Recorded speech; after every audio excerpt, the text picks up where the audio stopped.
ॐ श्री सिद्धिलक्ष्मी स्तोत्रम् श्री गणेशाय नमः।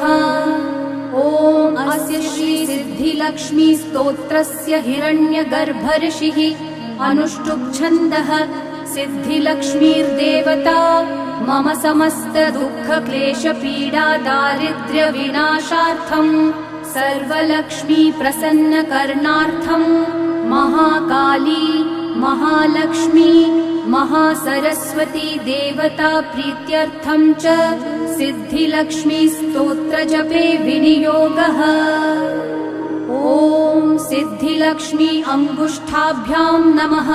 ॐ ह्रीं विष्णुहृदये तर्जनीभ्यां नमः।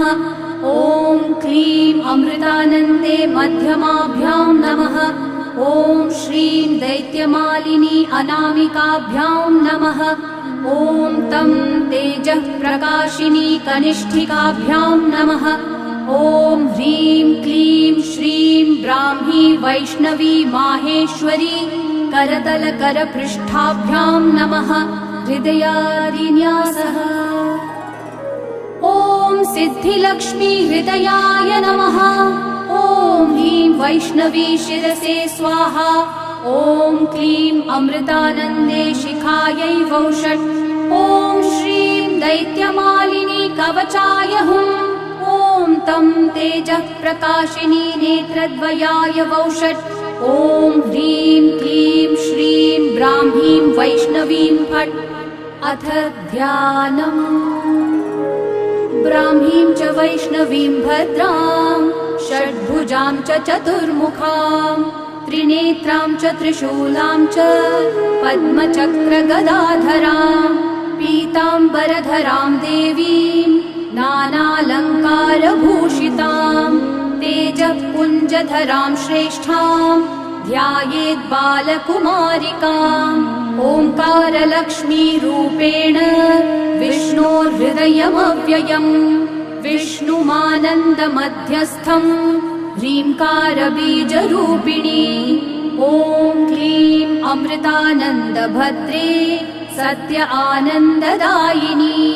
ॐ श्रीं दैत्यभक्षरदां शक्ति मालिनी शत्रुमर्दिनी तेजः प्रकाशिनी देवी वरदा शुभकारिणी। ब्राह्मी च वैष्णवी भद्रा कालिका रक्तशाम्भवी आकार ब्रह्मरूपेण ओङ्कारं विष्णुमव्ययम्। सिद्धिलक्ष्मी परालक्ष्मी लक्ष्यलक्ष्मी नमोऽस्तु ते। सूर्यकोटिप्रतीकाशं चन्द्रकोटिसमप्रभम् तन्मध्ये निकरे सूक्ष्मं ब्रह्मरूपव्यवस्थितम्। ओङ्कार परमानन्दं क्रियते सुखसम्पदा। सर्वमङ्गलमाङ्गल्ये शिवे सर्वार्थसाधिके। प्रथमे त्रयम्बिका गौरी द्वितीये वैष्णवी तथा तृतीये कमला प्रोक्ता चतुर्थे सुरसुन्दरी।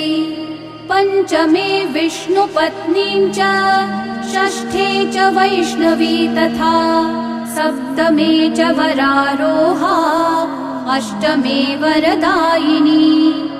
नवमे खड्गत्रिशूला दशमे देवदेवता। एकादशे सिद्धिलक्ष्मी द्वादशे ललितात्मिका।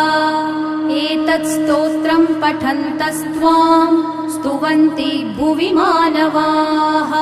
सर्वोपद्रवमुक्तास्ते नात्र कार्या विचारणा। एकमासं द्विमासं वा त्रिमासं च चतुर्थकम् पञ्चमासं च षण्मासं त्रिकालं यः पठेन्नरः। ब्राह्मणाः क्लेशतो दुःखदरिद्राभयपीडिताः जन्मान्तरसहस्रेषु मुच्यन्ते सर्वक्लेशतः। अलक्ष्मीर्लभते लक्ष्मीमपुत्रः पुत्रमुत्तमम्। धन्यं यशस्यमायुष्यं वह्निचौरभयेषु च।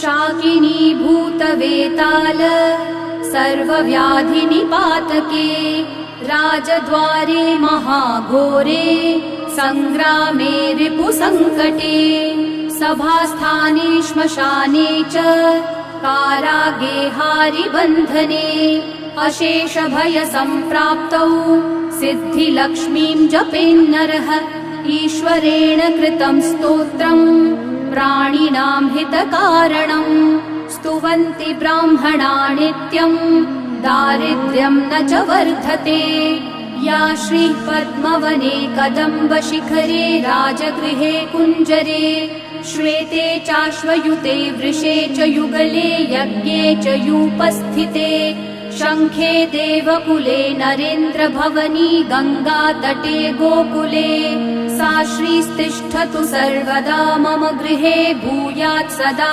निश्चला।